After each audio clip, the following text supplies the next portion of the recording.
These are the cathartes, carrion-feeding birds who have invented a weird and disgusting form of defense. If there's a predator nearby, the cathartes spit out the contents of their stomachs onto it. They've had this skill since birth, and it'll stay with them forever. Unlike the abilities that other animals have, some lose them as they grow up. But what are these unique skills, and why only animals' babies have them? Let's figure it out. Just look at this. This duck is literally climbing the wall. That's the craziest thing I've ever seen. What's going on? I double-checked. These are really ducklings, and they do climb a vertical wall because they can. Turns out this happens quite often if you're a duck.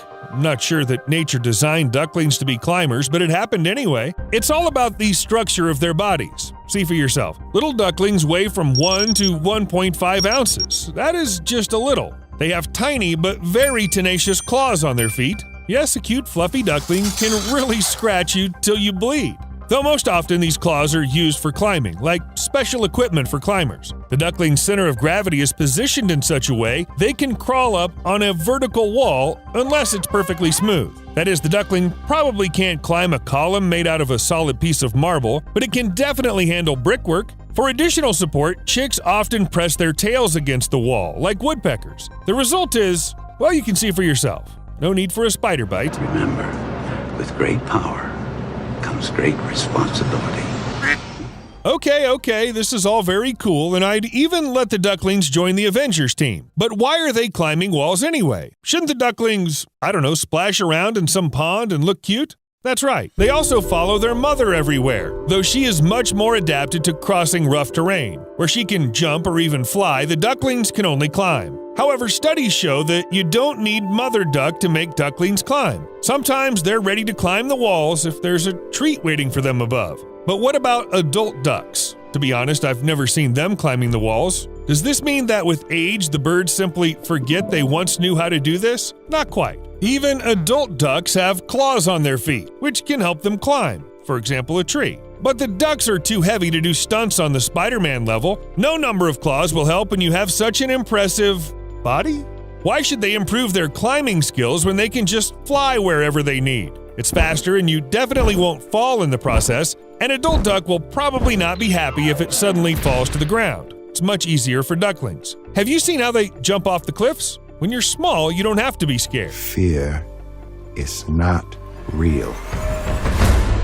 Attention! This only works with ducklings. Although, let's be honest, for kids and adults, the consequences of falling, say from a bicycle, are very different. Perhaps all kids are a little shock resistant, but ducklings also benefit from their small weight.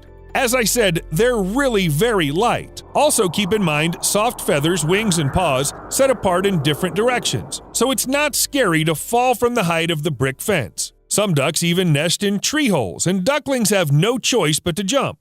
They're used to it. Ants are the best when it comes to surviving falls from great heights. They are, of course, smaller than ducklings. The idea is the same. When the body falls, at a certain point, the air resistance pushing the object upward becomes equal to the force of gravity pulling the object downward. Then the body reaches its final velocity. And for a human, it might reach roughly 120 miles per hour. You should realize a collision with the ground at such speed does not promise anything good. However, the ant is so light that if you decide to throw it off the top of a skyscraper, its top falling speed will reach about 4 miles per hour. There are people who walk faster. In addition, ants have a durable exoskeleton, so even falling from the Empire State Building won't harm them in any way. The ducklings are not that tough. But they have one more unique ability, which is running on water. Not over long distances, of course, and yet it looks impressive. When threatened, the ducklings turn on the super acceleration mode. They cannot fly away anyway, so they run.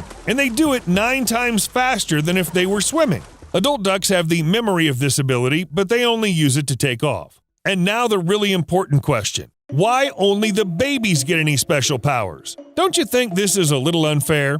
Well, even if some adult ducks have been dreaming of conquering Everest all their lives, the ability to climb rocks is still more important for the ducklings. This works for every baby. In childhood, any creature has a much higher risk of dying. The offspring can be protected either by parents or by some special skills. Take people, for example. We are born so weak and helpless, we can die from any little thing. We do not have mechanisms to protect us from predators or fur to protect us from the cold. We don't need them because other people take care of human babies, providing them with everything they need. Many baby animals also need protection, but nature took care of that. Take at least little penguins. Have you seen what they look like? Yeah, it's as if they were dressed by their mother, who was very worried her kids would be cold, so she put her grandfather's old fur coat on them. Though actually this brown cover is not fur, but very thick, fluffy feathers that help keep warm. When the penguin grows up, its plumage changes to normal, the feathers are tightly fitted to each other, and from the side it reminds more of short hair. But until that happened, yes, we all remember what happens when you can't change your parents' mind.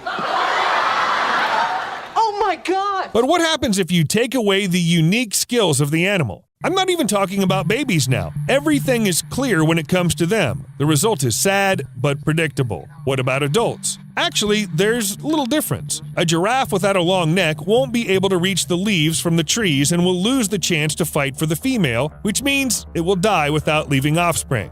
After changing the color of its fur, the polar bear will become noticeable in the midst of snow and ice. That is, no hunting, no food, and quick death. Without speed, the cheetah will lose the only advantage that helps it get prey and compete with other predators. In the end, well, you get the idea. No future. However, while for some animals, losing their skills means certain death, others calmly part with them when they grow up.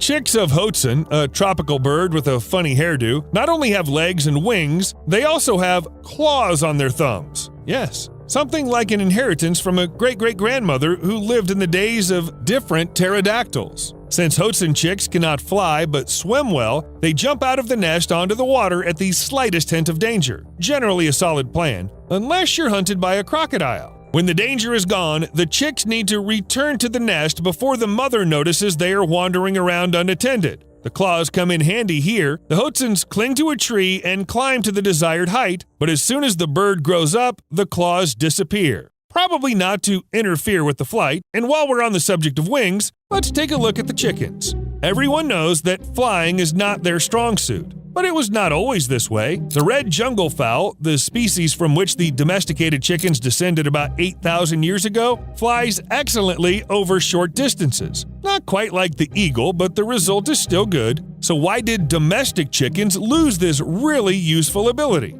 People are to blame for this. We've bred chickens for so long their flying muscles became too large and their body mass too heavy. Well, you know, humanity had clear gastronomic goals in mind. As a result, in order to take off, modern domestic chicken needs larger wings, and evolution is powerless here. But chickens have another ability that people did not take away. The chickens themselves simply do not know about it. Chickens can swim. Yes, if you watched my previous videos, you must remember that almost all animals on the planet have this skill. But only chickens are so shocked by this. What's going on? Am I in the soup? It is heaven. What? And yet chickens can swim. They just prefer not to. You can understand them. They have no membranes on their feet to paddle properly, no water-repellent feathers, and even their body is surprisingly weak. If a chicken spends enough time in the water to get all of its feathers wet, it'll drown, not being able to withstand its own weight. Well, if this does not happen, it can get pneumonia from hypothermia and also die. Yes, my friends, these are the descendants of dinosaurs. See you later.